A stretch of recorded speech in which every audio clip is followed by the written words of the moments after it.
Dr. Rajiv Kohli will be giving us 2 lectures on insulin, the injectable. Thank you. So I'm the locum for Sujit Jha. Yes. He shook a lot of hands in Delhi and got quarantined at home. I think there's a round of applause for all of y'all, that none of y'all got quarantined at home. Thank you for being here. And at the outset, let me thank Unni for such a fantastic gathering and such a good, well-organized academic event. There was a sabotage. Dr. Kalyan spoke on my slides, and he's a fantastic orator and an actor. He didn't even make it look like that.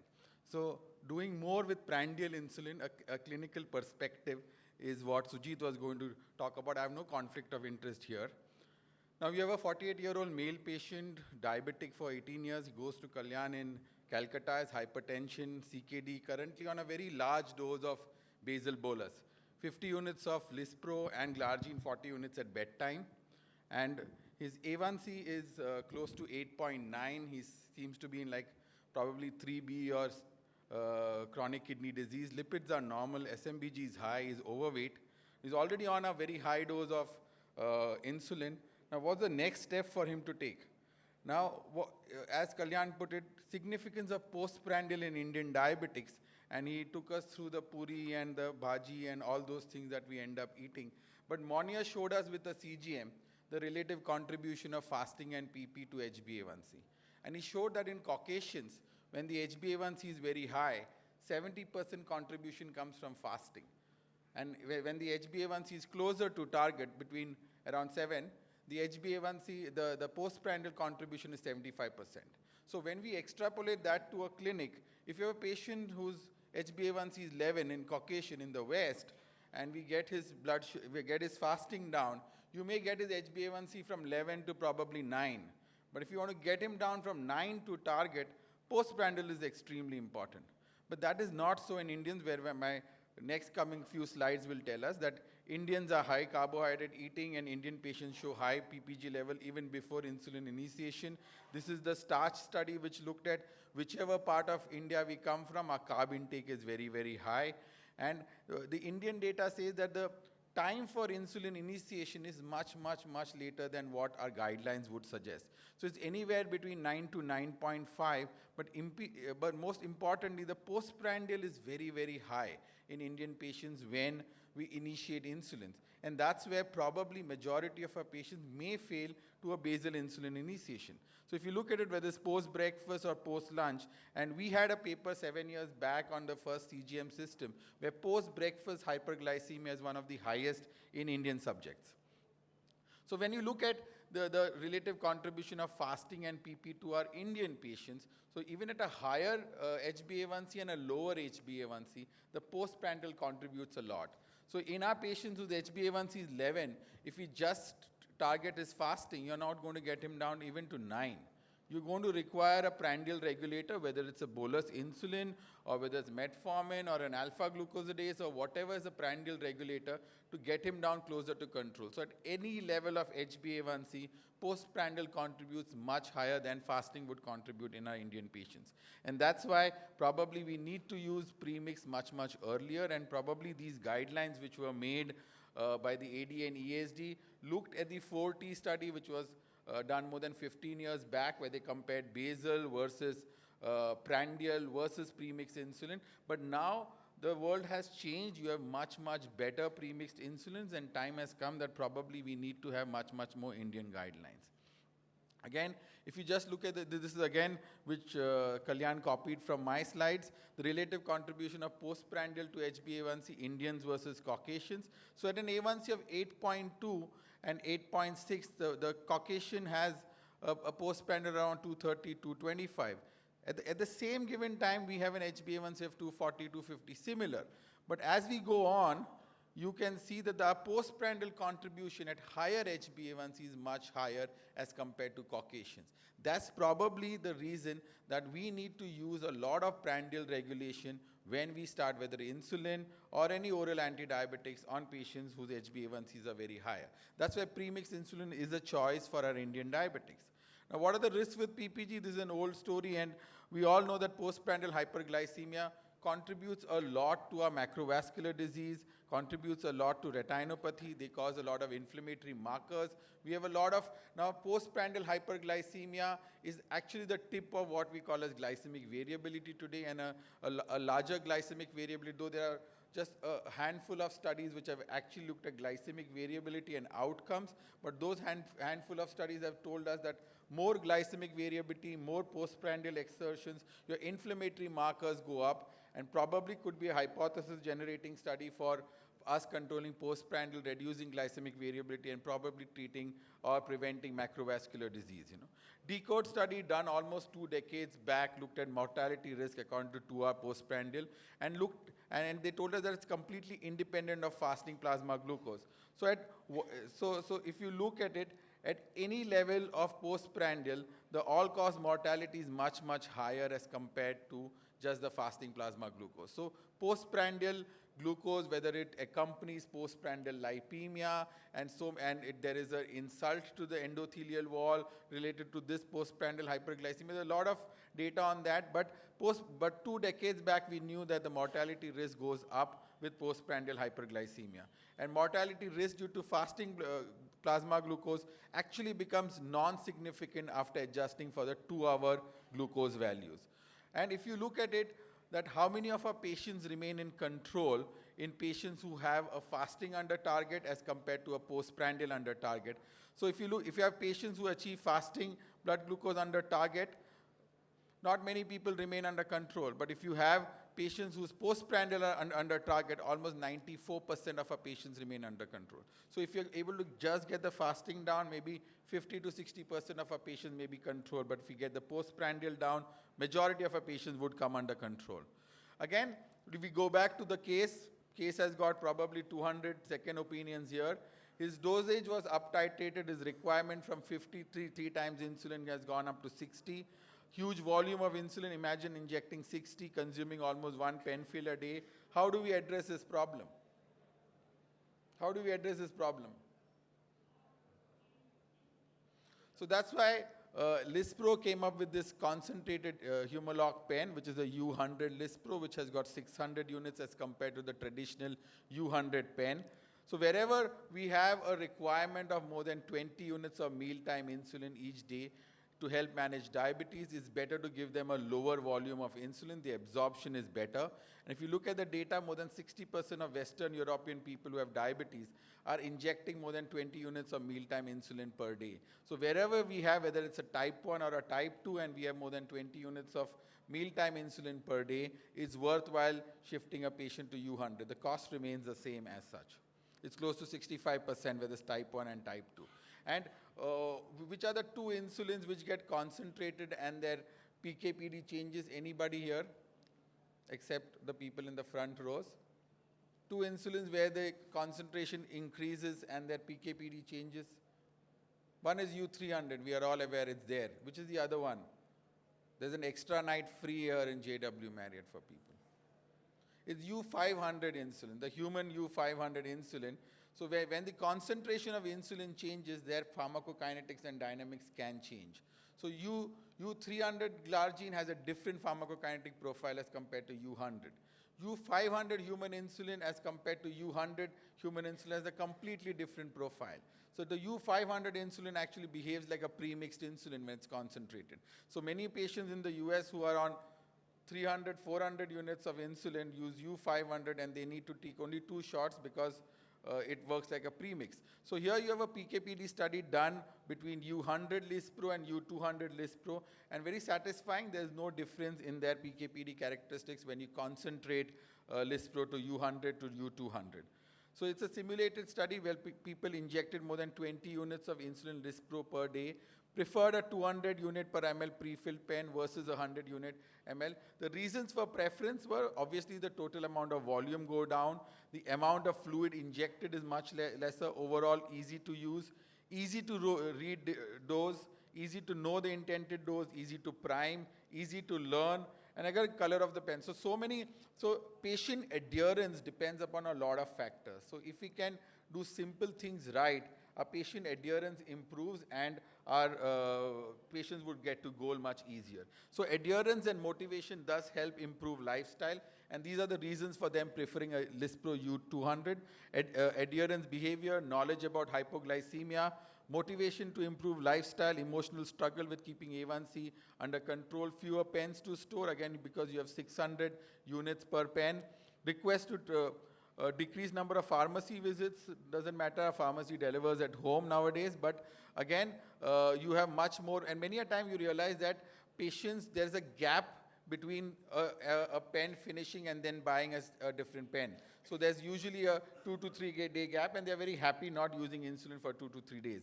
So experience of Lispro U200 in terms of convenience and compliance, patient finds U200 convenient to use, almost 69% of them. Easy to use and administer U200, almost 60% of them. And again, patients use Lispro 200 as prescribed. Again, few split doses are required on Lispro 200 as compared to other doses. And the patients all agreed that this probably is a much more easier pen to use as compared to the other ones.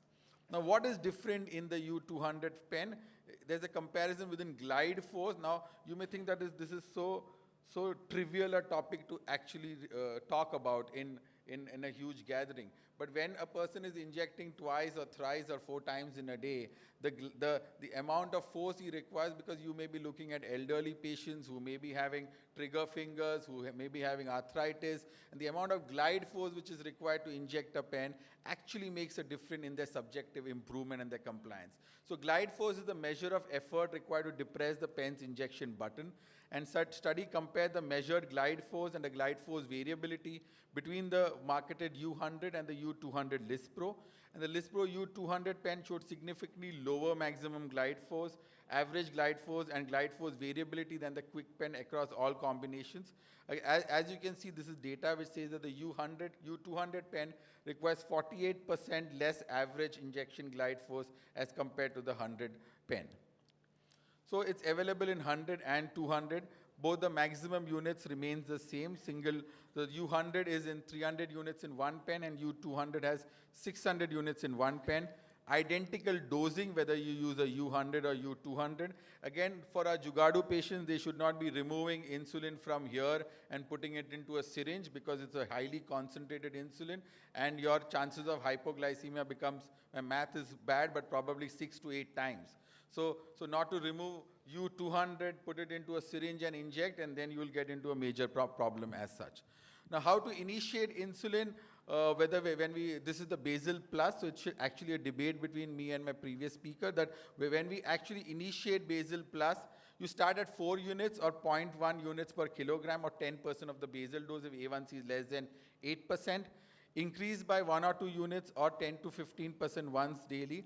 We had come up with a guideline on this, which published in JAPI 3 years back, and we looked at the postprandial. We looked at a wider window of postprandial between 140 to 180, and we could adjust our dosages based on that. So when we use a basal plus or a basal bolus, the bolus needs to be titrated based on the postprandial, and the basal needs to be titrated based on our fasting plasma glucose.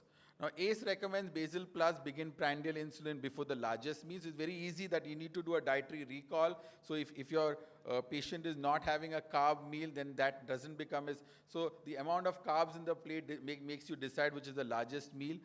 Basal plus start at 10% of the basal dose or 5 units. When you go on to basal bolus, begin prandial insulin before each meal, split it 50% each, 50% as bolus. Sometimes it's 60-40 also, and the total prandial dose should be around 0.3 to 0.5 units per kilogram. Start 50% of the total dose in 3 divided doses. Dose titration should be almost every 3rd or 4th day, not every day, or even could be weekly. And again, when you have severe or even mild hypoglycemia, you have to down titrate the dosages. In conclusions, I would say patients' outcomes after change to U200, most of them were satisfied with the overall injection experience with U200 insulin, fewer pens to carry, less volume of mealtime insulin injected, improved glycemic control. Again, they remain motivated. They have much more amount of quantity of insulin. You can adjust the mealtime insulin based on measured glucose level and carbohydrate intake. So in summary, similar contribution of postprandial at lower and higher HbA1c in Asians. So we need to control postprandial in all our patients, whether the A1c is low or high. PPG is an independent risk factor for complications and mortality. More patients achieve HbA1c target by adhering to PPG goals. Many people use more than 20 units of mealtime insulin. So a U200 Lispro can be considered as an option which can be continued post-discharge for patients requiring 20 units of insulin. The benefits are fewer pens, less volume, and easier to breast, or the glide force is better to administer injection. Thank you so much. Thank you, sir. It was a lucid presentation and it was a very good locum presentation too. So I think we'll get to the questions later on. We'll be moving on to the next lecture. Let Rajiv have some water and some rest for a couple of minutes, and then he can start the next lecture. He'll be talking on addressing the inertias to injections with once weekly options in type 2 diabetes. This is the best when you get to go on the podium and it's one after another. It's like a T20 challenge. So I'm a clinician importantly, and for me, treating patients to the best of my capability is best for my patients as well. So today I'm going to talk about clinical inertia in once a week injectable therapy. And majority of us we have clinical inertia, which could be an HCP barrier or a patient barrier. It could be time, fear of injection, fear of weight gain, fear of hypoglycemia, fear of SMBG. So the potential solutions could be dosing frequency, could be lesser small gauge needle, hidden needle, a treatment for weight loss, or low potential or insulinotropic drugs, and a treatment with reduced requirement of SMBG. Now, we all know that type 2 diabetes has multiple endocrine glands acting on multiple endocrine hormones, and that's how we tightly control the glucose homeostasis. But now we know that paradoxical high glucagon is a pathophysiological defect in our patients with diabetes. And that's where GLP-1 RA come in, because GLP-1 RA act on the pancreatic beta cells by increasing the intracellular cyclic AMP, and they cause an insulinotropic insulin release.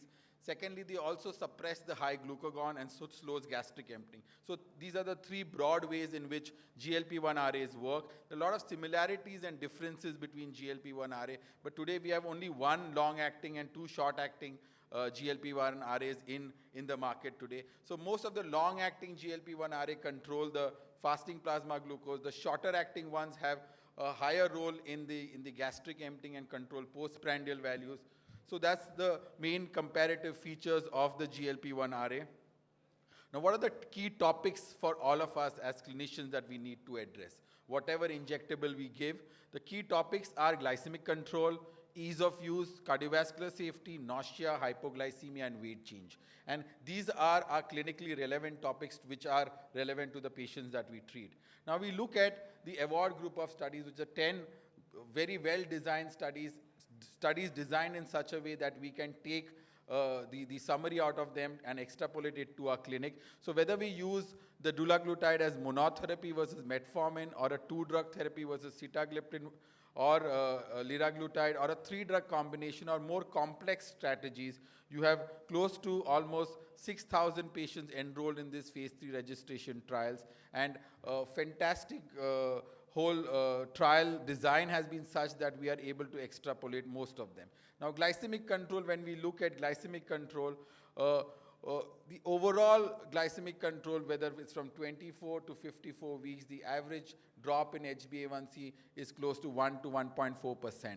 And many a time it's in our mind that probably a DPP-4 inhibitor works better than a GLP-1. And here you have a head-on study of sitagliptin versus GLP-1 on the background of metformin, a long study of 52 weeks, which also looks at the durability of this and says that the HbA1c reduction with the GLP-1 is far superior. As compared to the standard of care in GLP-1 liraglutide, the HbA1c is similar, non-inferior. This is the only long-acting GLP-1 which has got a non-inferiority with liraglutide. Again, when you compare it to exenatide, which is not there, the HbA1c reduction is far better. AVORT 2 study looked at patients whom we normally see in our clinics who are on a sulfonylurea plus metformin and failing to these regimens. Then our choice could be any injectable. It could be a glargine and it could be a GLP-1. And here you see that an addition of a once-a-week GLP-1 as compared to glargine, you have a much, much better, superiorly significant HbA1c reduction with GLP-1 as compared to glargine. The AVORT 9 study, where we looked at addition of insulin of dulaglutide to a titrated glargine regimen, shows us that there is additional or synergistic benefit when we add a GLP-1 to a titrated basal insulin. So if you look at the far right of your data, titrated glargine gives you only 0.67% reduction. But when we add on a dulaglutide to a titrated insulin glargine, where probably the fasting plasma glucose is well controlled, you have emergent further HbA1c reduction up to 1.4. So again, there's a synergy of using basal insulin plus a GLP-1. So whether we use it as dual therapy in the AVORT 6 or we use it head-on with insulin glargine, the HbA1c reduction is far better. When we add on to insulin glargine in titrated insulin glargine patients, again the HbA1c is close to 1.4%. Weight is always on top of our mind when we use this. So in all these studies, dulaglutide has shown close to almost 2 to 4 milligram, 2 to 4 kilogram drop from all his AVORT programs. And when we are comparing it to an insulin, the subtracted is more than close to 3 to 4 kilos. So weight decreased with Trulicity as compared to insulin glargine, whether it's in the AVORT 2 and AVORT 9. In the liraglutide arm, there was a 700 kilogram difference between dulaglutide and liraglutide. Nausea is something which is always overhyped, like the coronavirus. And it usually occurs in the first 1 or 2 days, and the discontinuation rate is very low due to 1.9%. And we can set it off by actually advising or giving some kind of education to our patients based on how to eat and avoid fatty and foods. Ease of use, if you all have used the dulaglutide pen, it offers once a week administration. Again, can be administered at any time of the day. Regulates glucose level throughout the week by stimulating an insulinotropic release. And patient's preference, because it's once a week, 52 injections versus 365 injections, that's a huge change as such. Again, Trulicity offers you the flexibility to meet your patient's need. It should, ideally, if the patient has a deep pocket, should be the first injectable for a patient with type 2 diabetes when they are failing to an oral drug, or as a secondary insulin failure when they're failing to a GLP-1. If the patient's pockets are deep, instead of progressing to a basal plus or a premix, addition of a GLP-1 to a basal insulin, as seen in the AVORT 9 studies, does a lot of leverage to our patients reaching their target. Trulicity ready-to-use pen was actually designed with the patient in mind. Again, it's ready to use, no reconstitution or priming required. Each pen contains 1 dose of Trulicity. So I go back to the Hero Honda commercial, fill it, shut it, and forget it. It's like that. Use it and forget it, throw it off. So it's very easy for patients to use. Patient presses a button rather than manually piercing his skin, so the needle is hidden. The administration is uncapped, place and unlock, press and hold. So it's very, very easy. It doesn't require an IQ of 40 also to use this pen. Trulicity pen usability outcomes, if you look at it, these are patient-related outcomes. The final injection success rate and easy to use and willing to use is almost close to 100%. So majority of the patients who use the pen believe that they can use the pen for a longer period of time. Durability matters, and then the HbA1c come down. So the half-life is 5 days, reaches steady state in 2 to 4 weeks. No dose adjustments required in renal impairment. Can be used alone or in combination with basal or postprandial insulin. So I've got some cases to share with you from our data itself. So these are our Trulicity patients, 2 cases to share. So this is a patient which showed us almost 12 years back, retired businessman, loves eating. SMBG fasting is 110, postprandial is 300, A1C is 9.3, weight is close to Kalyan's weight, 100 kilos, renals are normal. So what will this patient be put on? His therapy is, he's on, therapy got missed somehow. Therapy, he's on Lantus and he's on Voglibos plus metformin, A1C is 9.3. What would we put on? We had DPP-4 then, we could put the patient on an SU, we could put the patient on prandial basal plus. So this is almost 2009. So our options would be to add an oral drug, progress to a basal plus, add a GLP-1 or add a dose of sulfonylurea. So get him under control, adding a sulfonylurea would have been the most easiest. You add any sulfonylurea, his pancreas has not been stimulated, he would come down. But again, we could reduce the dose of metformin or keep the same and add a third drug. So what I did in 2009, put him on Byta, which is a exenatide shorter release, 5 microgram twice a day. We continued the Lantus. Patient was on Voglibose metformin thrice a day. So this is in Jan 2009. In Feb 2009, we up-titrated his doses to 10 microgram of exenatide and Lantus.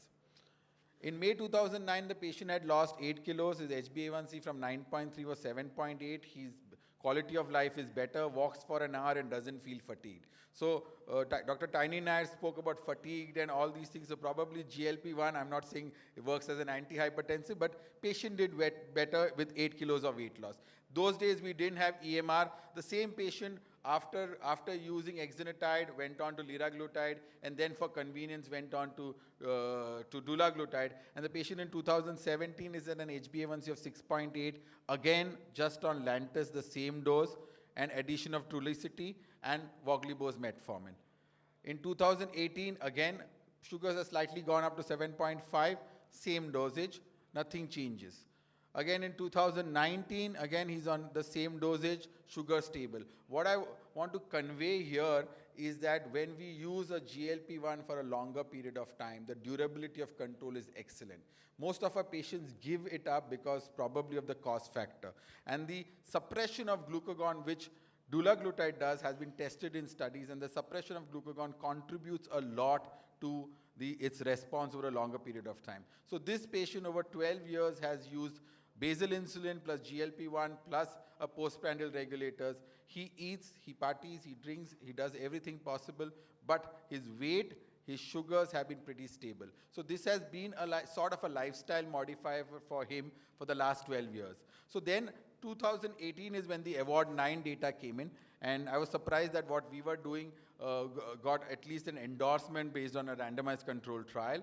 So Award 9 was Trulicity was added on to titrated insulin glargine on patients who are not well controlled. So patients who were titrated insulin glargine got an HbA1c reduction of 0.6, but when we added Trulicity to the titrated insulin glargine, you had an emergent reduction of HbA1c up to 1.4. So there's a synergy, and this probably is what happened to our patient for 12 years, that we added GLP-1 to basal insulin, is still under good control. Our case 2 is another lady. She is 47-year-old. She is a CA by profession, dyslipidemia, diabetic, late working hours, dinners beyond 10 p.m., a lot of appetite, and walks for half an hour daily. So a decent lifestyle, except that the dinner is very late. The patient is on a very abnormal dose. I put all these abnormal dosages: glimepiride at 3.5 milligram, metformin at 1750, Voglibose, empagliflozin, and statin. So patient is on a quadruple therapy already. Patient's HbA1c is 8.5. Patient needs an injectable now. Patient is already on quadruple therapy. No complications as such on screening.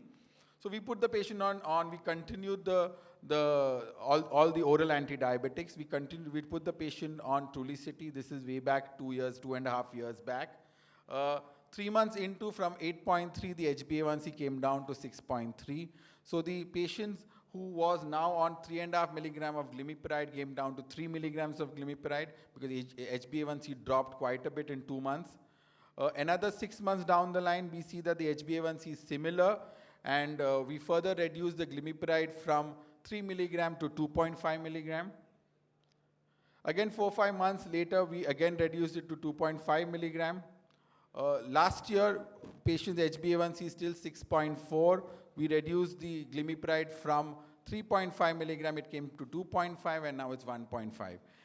and it continues to be at 1.5 milligrams. So what, at the end, discussion is that the durability of glycemic control over 2 years, we were able to get the patient's secretagogue dosage from a 3.5 milligram, which is probably a decent dose of glimepiride, to 1.5 milligram. Patient's weight remained neutral, the appetite went down, patient lost weight, self-confidence was back. So the durability of a GLP-1 can be assessed that probably apart from just the beta cell fatigue story that we have been listening for the last 3 decades, the high paradoxical glucagon has a huge role to play in the pathophysiology of diabetes, and suppressing that can help us and help our patients achieve our goal. So in accordance with that, they had the AWARD-10 study, which looked at dulaglutide as an add-on to an SGLT2 inhibitor. That's what we had done in 2017. This paper got published in 2018. And similar results, that when we add on a dulaglutide to a patient with on an existing SGLT2, patients get emergent reduction in HbA1c. So So in short, in conclusions, Trulicity provides once weekly dosing, ready-to-use pen, powerful A1C reduction in 10 head-to-head studies, and probably if our patients can afford GLP-1, dulaglutide once a week should be the first injectable that we use, and very earlier on in therapy as well. At the end, I'd like to invite all of you all, hopefully the coronavirus dies down with the heat that is there in Mumbai, for our annual meeting, which is scheduled on the 17th, 18th, and 19th of April at JW Marriott Sahar. It's called as the Challenges in Diabetes. Thank you so much.